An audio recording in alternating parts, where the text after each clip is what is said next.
Have you ever heard of the saying, nice guys finish last? It's not actually about being nice. You can be a nice person. It's about the assets and the stereotypes that go along with being nice, what being nice actually is. Now, for me, the most integral thing about, generally speaking, nice guys is their ability to tap into their aggressive and more dominant side. The word aggressive has some wildly bad connotations to it, but as a man, implementing aggression into your life is vital. I'm talking about in the gym, I'm talking about within your dating life, because we are in a world where it is survival of the fittest. So what does that mean? What does survival of the fittest mean? Especially as a man, we're competing. We're competing for money, we're competing for girls, we're competing for business. Instead of looking very two-dimensionally at the phrase, nice guys finish last, let's break it down, or we can actually assess why it is women will not choose you as a nice guy and are always choosing the bad guys, the bad boys, over the nice guys, and what's the psychology behind that.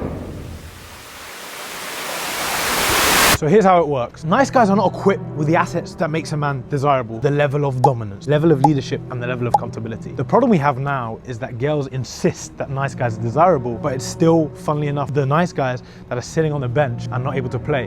Why is this? Well, because we're in a society where information is being tampered with and we're actually saying things that we just don't find true ultimately, especially when it comes to females. Because why is it? They're saying, oh, we want a nice guy, I want a nice guy, I'm tired of these bad guys, but they will still go and choose the bad guys. It's not about wanting a man that cheats on you. It's not about wanting a man that disrespects you, etc. It's actually a case of the association between a man being dominant, being a leader, and then having access to a lot of girls is direct. The link between a man having traits like confidence and masculinity go hand in hand with how productive and successful he'll be in his career and how much he'll actually have to access the bad boy's stigma. Because you can't be a bad boy without having access to weaponry in terms of, can I access loads of girls? Can I access a lot of money? Can I access a high ego? Do I get respect of my environment to then act with a bit of arrogance? Because you can't be arrogant when you don't have access to that stuff as a bad boy. And for me, this massively relates to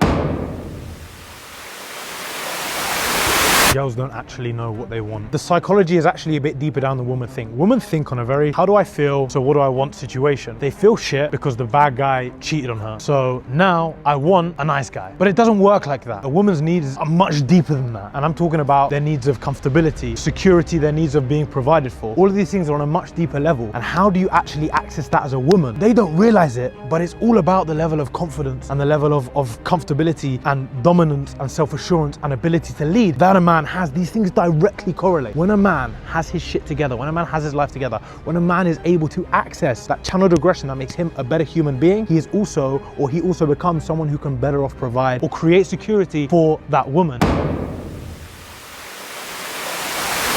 So being a nice guy is all great, and I'm not even saying don't allow yourself to access that level of happiness internally. It's all about, can I access the traits, the characteristics that make me, or that can push me to become a better man, a more confident man, a better provider, and all round a more attractive and valuable man. Because at the end of the day, when you come head to head with a guy, whether it's in his levels of physique, a job interview, a networking event, these are the traits that you're going to be looking at. These are the traits that are going to allow you to win. So these are what we need to be working to achieve, because without achieving these things, we become a nice guy. We become the guy that gets trodden on.